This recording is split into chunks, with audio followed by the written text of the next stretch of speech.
August 13th is the Iowa straw poll, which is a crucial early event in the Republican primary season. And I want to urge you, if you are a resident of Iowa or a student at an Iowa college or university, to attend that straw poll and vote for Congressman Ron Paul. Now, you may have heard some of your friends talking about Congressman Paul or seen his signs all over town and wondered, what's the big deal? What's the attraction to this guy? Why do people feel so strongly about him?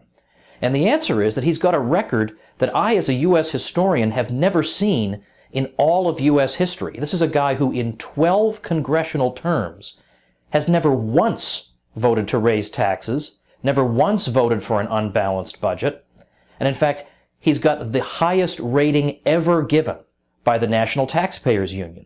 A lot of people blah, blah, blah about the Constitution. Ron Paul lives it. He refuses to vote for anything he believes to be unconstitutional. I'll give you just a trivial example.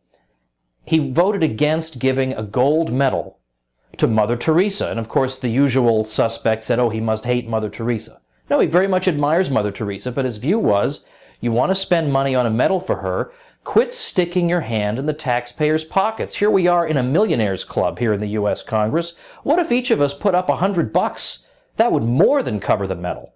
And guess how many congressmen agreed to do that? One, Congressman Paul. Or how about during the financial crisis of 2008? Who was the figure alone in American politics who warned that this was coming? Once again, Congressman Paul. Look at that Republican primary debate stage. They laughed at him in 2007 when he predicted exactly what wound up coming to pass. They all said the economy was fine. They were all completely oblivious to what was about to hit the U.S. economy. But Ron Paul had been warning of this to a T for years.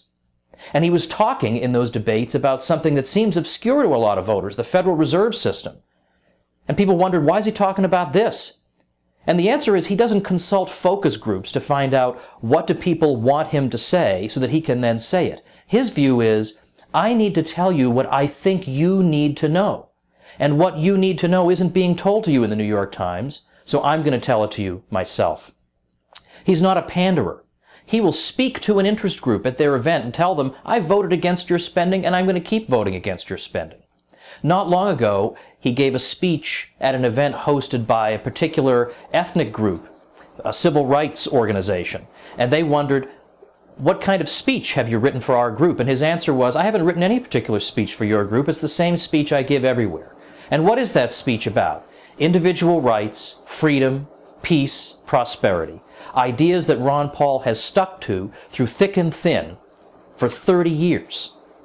And even on foreign policy, where he's taken some flack from fellow Republicans, even there he's being vindicated. More and more conservatives are realizing that occupying two countries and opening up other fronts against half a dozen others, and in addition to the tremendous loss of life, there is a huge investment of blood and treasure that's gone on here, trillions of dollars, and that there's a chance that this may not be a conservative foreign policy, trying to remake the political culture of alien societies all over the world. What in the world is conservative about this?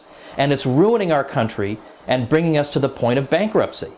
And more people are once again finally following the lead of a figure who, as usual, was way ahead of his time. Now, it's true, you're not going to agree with him on everything. That's right. But here's a man who nevertheless will look you right in the eye and tell you what he believes, even if he knows you're not going to like it. Even if he knows he's going to be booed and laughed at and jeered at, he will look into that camera and say, this is what I believe. When was the last time we had anyone like that in public life, who doesn't immediately pander to the audience, but is willing to take the slings and arrows? Wouldn't you rather have somebody like that, who will stare you in the face and tell you what he believes, rather than pander to you and say whatever he thinks the rubes want to hear? And on a personal level, Ron Paul is beyond reproach. We hear a lot about family values from people who have had 3 divorces. Ron Paul has been married to the same woman for over 50 years, has 5 children, 18 grandchildren.